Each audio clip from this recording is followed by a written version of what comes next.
National League of Cities Conference, advocating on behalf of the City of Auburn, with Councilmember Dr. Largo Wales, Councilmember John Holman, and two other of our council members, Wayne Osborne and Bill Peloza. We've been here to talk about the issues that face the City of Auburn, including the Marketplace Fairness Act, or as this year it's called, the E-Fairness Act, talking about the taxation on internet sales so that our brick and mortar businesses have the same advantage when it comes to retail. We put in stories that would try and let our legislators know what Main Street was facing when competing with internet sales, so that they would have a face of what it looks like in Auburn's Main Street. What we're asking for is to have internet sales, the tax that is owed, collected, so that our businesses downtown will be on a level playing field. As it is now, people come down, they take a photo of what they want, they try something on, and then they order it online.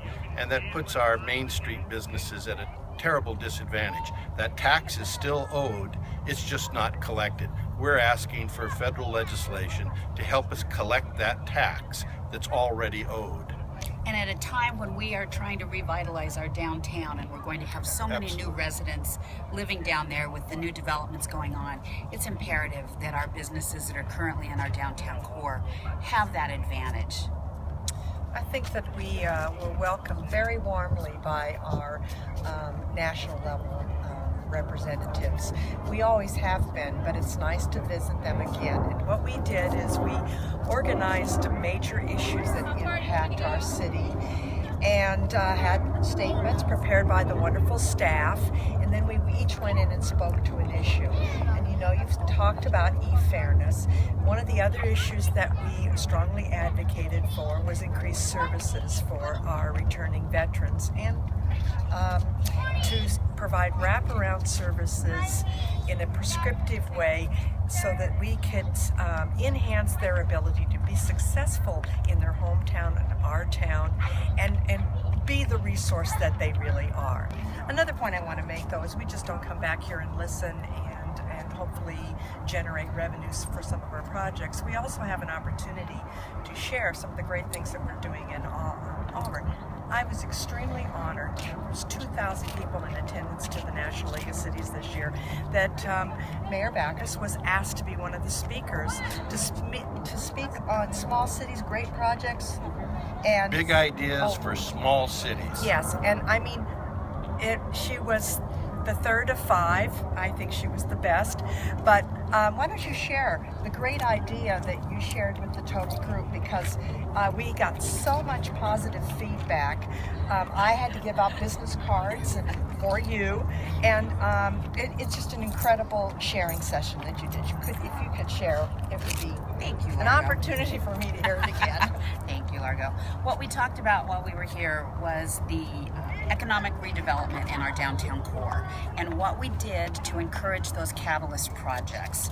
We spent years in the making of the Trek project that is downtown, that will be opening up in May.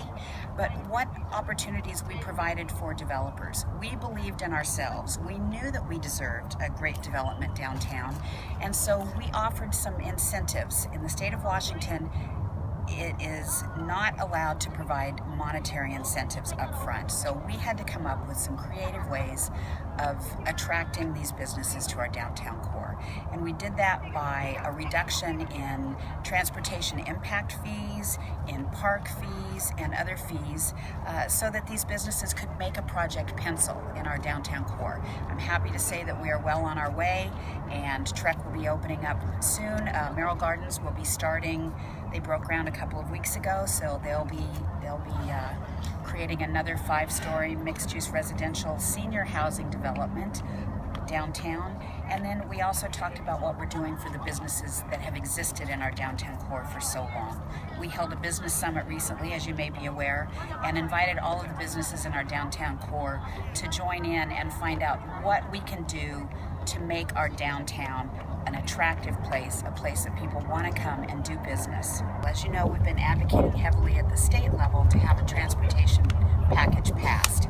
And in concert with that, it's critical that at the federal level, we have the funding dollars available for our infrastructure. And so we advocated heavily for that this week. John, you want to talk a little bit more about that? Well, they've been passing enabling legislation, moving the what we refer to as MAP 21 forward a few months at a time. What we're asking for is that they pass enabling legislation for 6 or 7 years so that we too can plan our transportation needs in and around our city. One of the other issues that we talked about was freight mobility and freight and the trains that go through Auburn and The oil tankers. The oil tankers. We are very, very concerned with us having the trains go right through the center of town, that we make sure that how freight is moved is very, very safe, and that if something should happen, unfortunately, that we have trained fire department and other intervention people skilled enough to deal with it. We're asking for grade separation so that the train and traffic don't have to intermix. And not only will that provide an increased level of safeness, but it won't cut our town in half when these 100-car train packages come through, whatever the cargo they're carrying. Right, and so for an example of that would be the M Street grade separation that many of you are aware of, and you had to deal with driving around for a little over a year to ensure that that grade separation was completed. The M Street underpass was a $21 million project. It took us 20 years to secure that funding, but it is critical to ensure that we are able to keep moving through our town. Now, that would be the east-west direction of rail.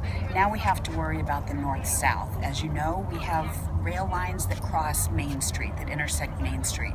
So we'll be looking for funding to ensure that we are able to keep our traffic moving through town, get another grade separation, at least 1 or 2. But again, it's all about being in Washington, D.C., talking to our senators and our representatives, advocating for what we need in the city of Auburn. What I hope that our audience realizes is that when we come back here, we work.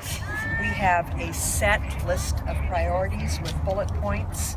We try to fully understand them, and we explain them to our congressional delegation. As a result, just the short years that I've been coming here, we've been able to get increased in block grants.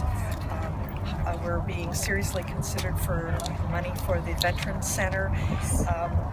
We got the M Street The $21 million, yes. A significant amount of that was federal funding. Can you give other examples of the value, the monetary value that these trips bring back to our incredible city? I think you have to look at it on a generational perspective. It's not that we come back here and ask for assistance and see the results within a few days or even a year's time. Even though we'd like to. We'd like to, but that's not the way it works. M Street was 20 years coming. That's almost a full generation.